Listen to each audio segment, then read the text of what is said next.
Storyboards. They do not need to be daunting. In this very quick video, I'm just going to show you an overview about what storyboards are, where they might be used, what camera shots are and camera angles, very brief one, and what you might be asked to do in an exam for your R081 exam for this one. So let's have a little rattle through. So this is an example here of a storyboard. As you can see, it does not need to be an artistic masterpiece. It can be done with stick figures, it can be done with very sketchy illustrations, it can even be done digitally. Visual pre-production document. Now that may seem a bit like what? Visual, it's looking, so obviously you can look at it. It's not like a mind map or a mind map where you've got obviously it all written down. It's visual, you can see it. Pre-production basically means that it's a document that's done before the actual production of the document takes place. So you can look at that and show and see the flow of a moving image. So a video or a comic book or an animation, you can see from those 6 panels how it's going to progress. So why might you need one of these? So it can show the viewer how a scene might look as it progresses along. So on this one here, Dr. Floyd, you can see how it progresses from one scene to the next scene to the next scene. Crucially, and what might be useful in the exam for you, is who it's useful for. Production team, this is really helpful when they're out there filming, if you're doing a film for example, or creating an animation for a digital production. They can see what exactly needs to be shot and where it should be placed. And likewise afterwards, for editors, they can see how these scenes need to be put together. Where are they used? So again, for storyboards, anything that has got a moving element, so a video, an animation, comic books, computer games. Where it wouldn't be used is if you were going to be asked to do a film poster or a book cover or anything on like your R082 stuff where you're creating like a static image. You would need a storyboard. Storyboard is purely showing a movement. Okay, so that's usually a clue in the exam. They're asking you what document would you need for an example. If it involves movement, the likely answer is going to be storyboard. So moving on, what might they look like? So they can take many different forms. So here's an example here of a Spider-Man comic book. You can see here the drawings are quite good in them, but there's not a lot of content. You've got the page number, the scene number, a little bit about the dialogue, and you've got a little bit about the directions. You can see these arrows on here show the direction of where things are moving from and to. So close on the pair, tracking, and you can see, but there's not a massive amount of detail, but you can see here what page it is and what the scene number is, crucially 451 and 452 over here.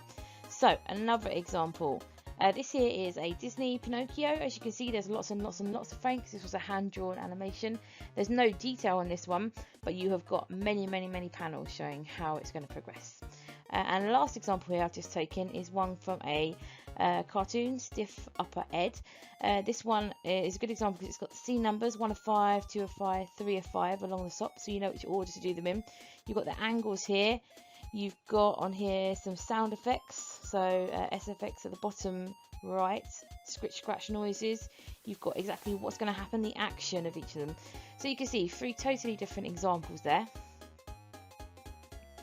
Okay, so what do you need to include in them? So if you're ever asked to create one or review one, these are the things that should be included. The scene number.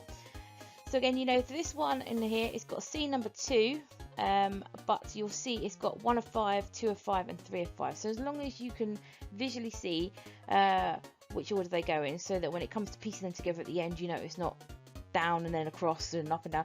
It's clear to everyone what order they're going to go in. So the first thing you do if you ever have to create one of these is I would just say number the frames before you forget. Just number them straight away. The content, so this can be pictures, but it can also be some of the action or what's happening in the scene as well. Dialogue, for example.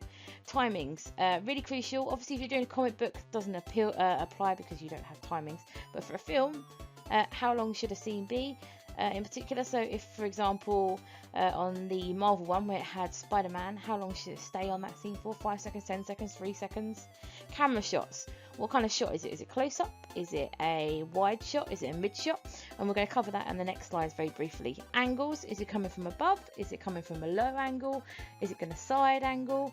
And lastly, the movement. So is it going to track, follow them along? Is it going to pan up? Is it going to tilt left or right? Don't fret about learning these too much, as long as you know some basics to put in there. Also location, so again, this is if you're doing film, for example, where's it going to be set? So in this example it's drawn in there, but for example you could say set on a beach, set in a cafe, and other stuff like that. I'm trying to think if there's any examples on here. But no, so you've got BG backgrounds. This is where you would put it in there if you're going to put it in there. And lastly, sound effects. This one has got sound effects. So SFX is usually the abbreviation here, and it's got scritch scratch, bubble wrap, for example. Useful again, particularly if you've got an animation and you need additional sounds that aren't going to be captured by actors. So camera shots. So this is just really quick one. This is the most you'll need to know.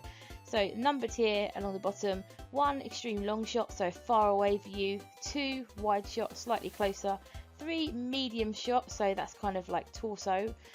Medium close up, head and shoulders. Close up head, and extreme close up is when you're going to focus on like the eyes or the lips or the nose, a particular feature.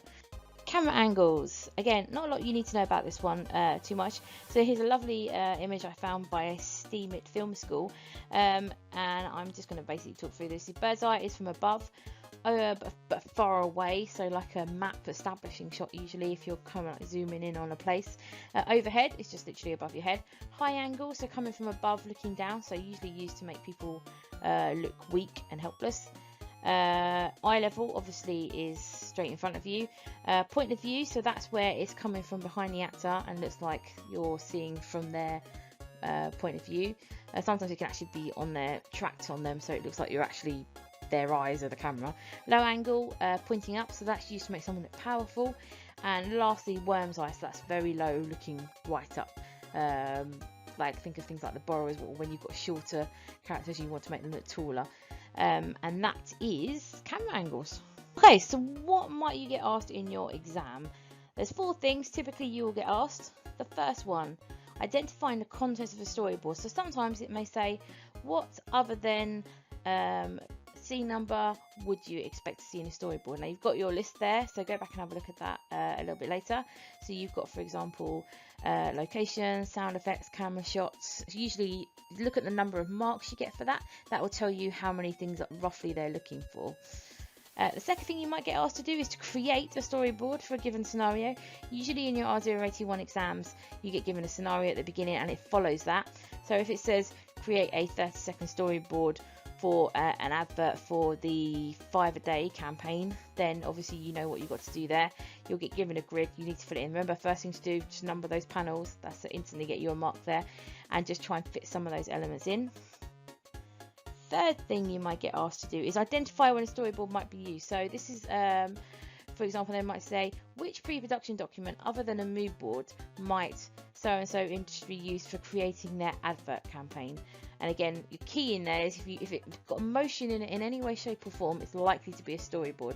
If it's a static thing, so for example a trainer or a poster or a book cover, it'll likely be a visualization diagram. So a visualization diagram can't capture motion or movement, so that's the way of distinguishing between the two.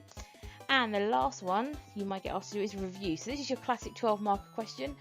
Review, they'll give you a partially completed one. It'll have good things, it'll have bad things about it.